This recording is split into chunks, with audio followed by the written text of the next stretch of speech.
I see a lot of people talking. China and the US have come to reach a trade deal or agreement, or others say framework. But this is going to be a video about what the Chinese side actually said.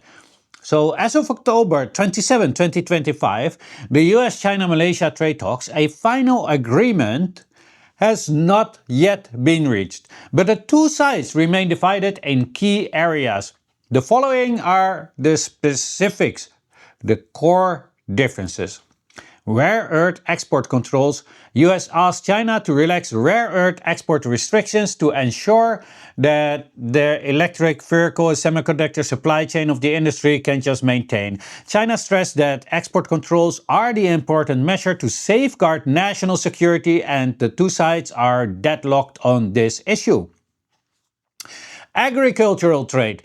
The United States hopes that China will resume to purchase of agriculture products such as US soybeans, but China believes that unilateral tariffs will not be cancelled and the purchase volume cannot be restored.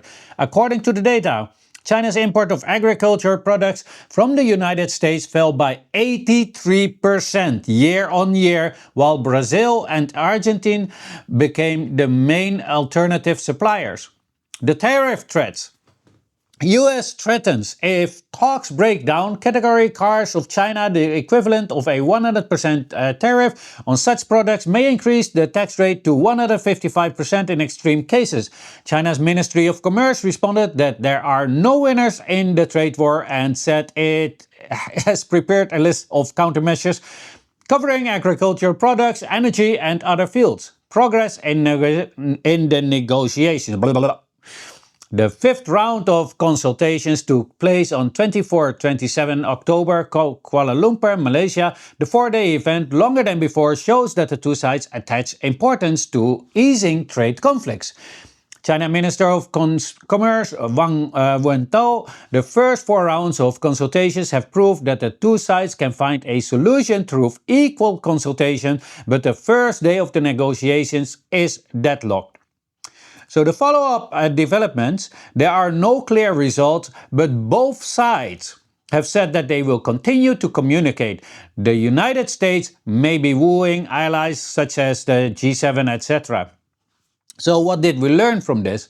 That actually basically not much has changed. There is no trade deal at all. Now I heard that the United States was talking about rare earth things. Oh, we accomplished things. No, they didn't. It is still the same. This is exactly what China will not do. Now, here's the thing. What the United States is trying to make you believe, that rare earth, maybe there's some shipment going for whatever it is that they use, but for private use, right? For things that are non-military, etc. and non-dual use. But that was already the case. It never was the case that the United States couldn't get the rare earth. The case was that when it comes to rare earth, if it would go to the military complex or for dual use, then they wouldn't get a permit. Very simple.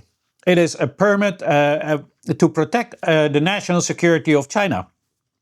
So if it was to make chips to put in your car or your watch or whatever computer normal things that you do not have a dual use for or no military use, there's no problem for it. So now you know if they will come and tell you, yes, you see us. Yeah, no, nothing changed. It already was like that.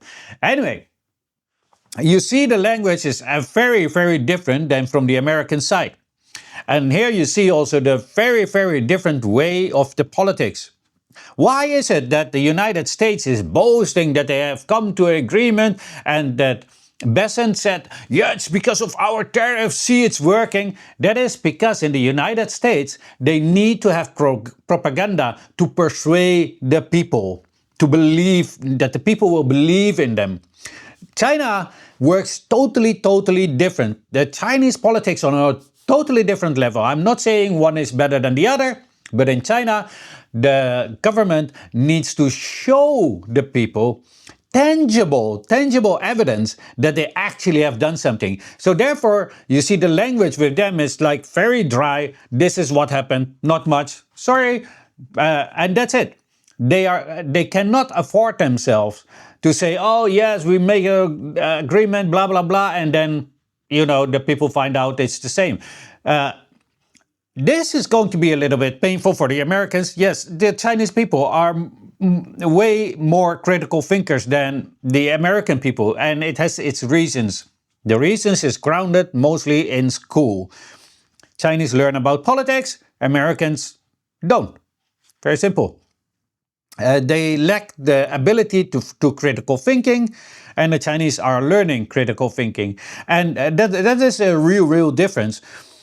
And therefore, Chinese people in China are not easily to be fooled. Many times they believe that their government is talking propaganda, especially when you saw them on Red Note, when the Americans came over, when that event was that TikTok was supposedly to be banned. A lot of went to Red Note, 小红书 in Chinese.